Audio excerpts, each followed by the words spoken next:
The revolution of softness, reclaiming power through feminine energy. I recently had the privilege of interviewing Sacha Muhammad, a visionary whose work is transforming how Black women embrace their femininity as a source of power.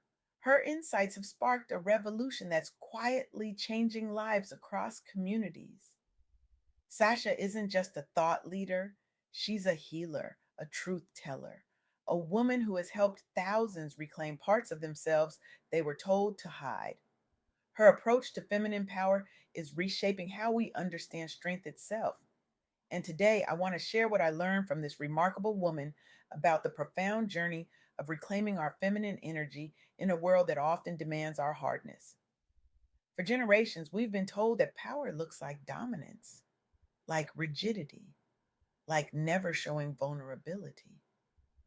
But what if everything we've been taught about strength is incomplete? What if true power isn't about hardening ourselves against the world, but about embracing the revolutionary act of softness? I know what you're thinking. Softness in this economy, in this political climate, with these bills due? Yes, especially now. The strong Black woman narrative has been both our shield and our prison. We wear it proudly, this ability to endure, to push through, to carry everyone and everything on our shoulders. But as Sasha Muhammad so eloquently shared, this narrative has also disconnected many of us from our most authentic source of power, our feminine energy. This isn't about being delicate or passive. This is about reclaiming the full spectrum of our humanity that society has tried to deny us. When we look at the research, the picture becomes clear. Black women entrepreneurs are increasingly reframing success through collective empowerment rather than accepting systemic barriers. They're discovering that their intuitive, emotional, and creative nature isn't something to suppress in professional settings. It's actually their competitive advantage. But this journey isn't just about external success. It's about internal liberation. Our bodies carry our histories. Every stress response, every moment we've armored up to face the world, lives in our tissues, our hormones, our nervous systems. Understanding this mind body connection is essential for Black women who navigate unique stressors and expectations daily. As Sacha Muhammad points out, healing begins with awareness, recognizing how our self perception impacts everything from our hormonal balance to our emotional regulation. This awareness isn't a luxury, it's a necessity for our survival and thriving. And then there's forgiveness, especially self forgiveness, not as a one time event, but as an ongoing spiritual practice that liberates us. It allows us to rise after falling, to soften where we've hardened, and to fully embrace our authentic selves. Forgiveness, Sasha says, is the doorway through which your true power enters. Let me share some powerful examples of how this philosophy is creating transformation in real communities. The Affirmations for Black Girls podcast has created a revolutionary space where Black women explore what the soft girl era truly means beyond superficial stereotypes. Many Black women have been burdened by societal expectations that limit their expression of femininity and vulnerability, creating pressure to always appear strong and self sufficient. Through their platform, hosts Tyra and Bria facilitate conversations about letting go of stereotypes imposed on Black women and embracing a more authentic expression of self. Participants report feeling permission to embrace their full humanity, including vulnerability and softness, without feeling they're betraying their strength or cultural identity. I remember listening to an episode where a woman called in, her voice cracking with emotion, saying, For 30 years, I thought being strong meant never asking for help. I've been carrying the weight of my family, my community, my ancestors, and I'm exhausted. This podcast gave me permission to put it down sometimes, to say, I need support too. And you know what? That's not weakness, that's wisdom. This podcast emerged because many Black women were seeking spaces to discuss their experiences with femininity without judgment or prescribed expectations.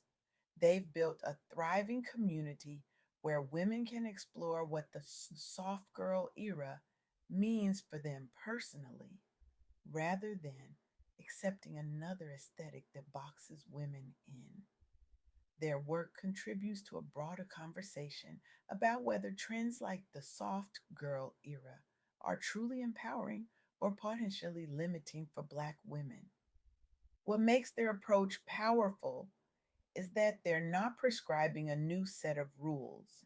They're creating space for each woman to define softness on her own terms. Then there's Sabrina's The Hood Soft Life podcast, which explores the journey of transitioning from challenging environments to embracing a soft life while honoring one's roots. This is crucial because many Black women from underserved communities face unique obstacles in pursuing self care and softness. They often carry generational trauma and encounter practical barriers to prioritizing themselves. Through personal storytelling, Sabrina shares both the struggles and lessons learned in achieving a balanced, nurturing lifestyle despite challenging beginnings. In one powerful episode, she described growing up in a neighborhood where showing vulnerability could be dangerous, where toughness was a survival skill. But, she said, I realized that armor I built to protect myself was also keeping me from experiencing joy, from receiving love, from healing. Listeners gain practical strategies for creating space for self nurturing while navigating real world challenges specific to their communities. Sabrina's own journey from the hood to embracing a soft life provides an authentic framework for others with similar backgrounds. The podcast has created a unique space that acknowledges both the reality of structural challenges and the possibility of personal transformation. This work helps bridge the gap between aspirational, soft life content and the lived realities of many Black women, making self care and feminine empowerment more accessible.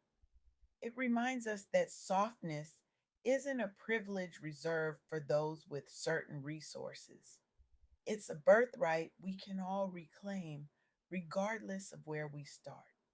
A third powerful example comes from Empress Tate's educational platform, which demonstrates how knowledge becomes a tool for empowerment and transformation within Black communities.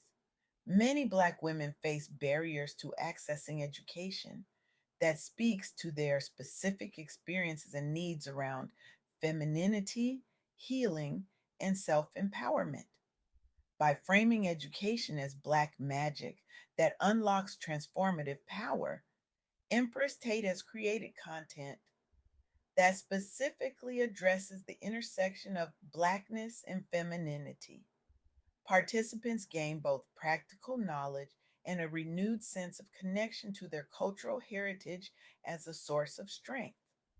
One student shared, before finding this platform, I thought my sensitivity was a weakness. I learned that my ancestors saw it as a gift, a form of sight, of knowing, of power. That knowledge changed everything for me.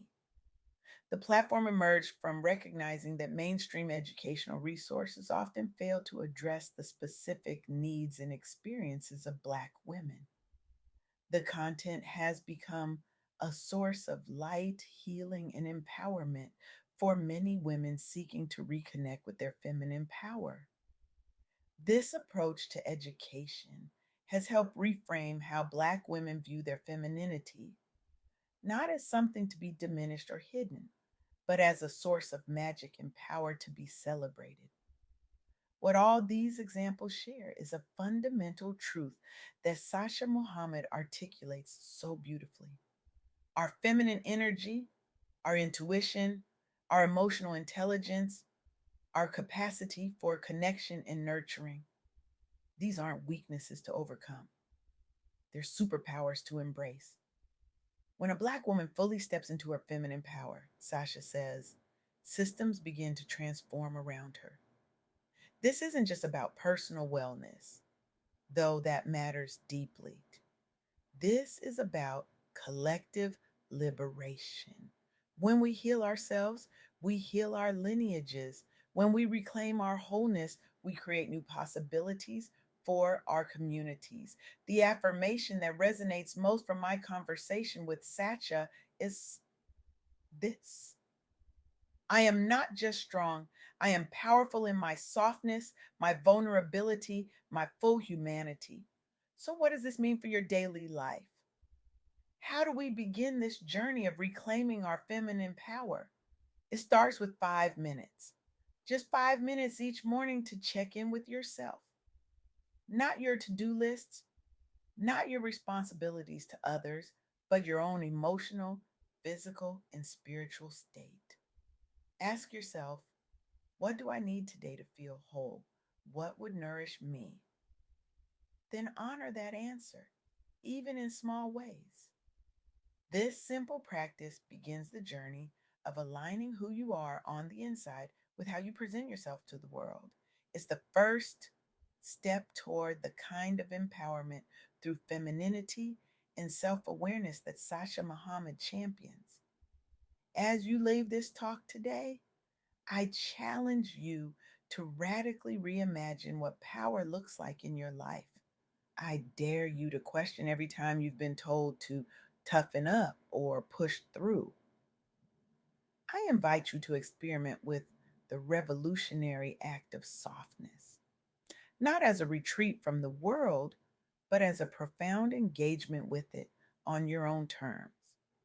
Because when we collectively reclaim our feminine power, we don't just change ourselves, we transform our workplaces, our communities, our families, our world. We create new possibilities for those who come after us. We heal ancestral wounds. We rewrite stories that have limited us for too long. The world doesn't need more exhausted women pushing through. The world needs women who are alive in their power, connected to their wisdom, and moving from a place of wholeness. So, today, right now, I invite you to take a deep breath. Feel your body, honor your journey, and know that your softness, your full, glorious, complex humanity is not a liability. It is your greatest asset. It is your birthright. It is your revolution. And when enough of us claim it, there is nothing we cannot transform.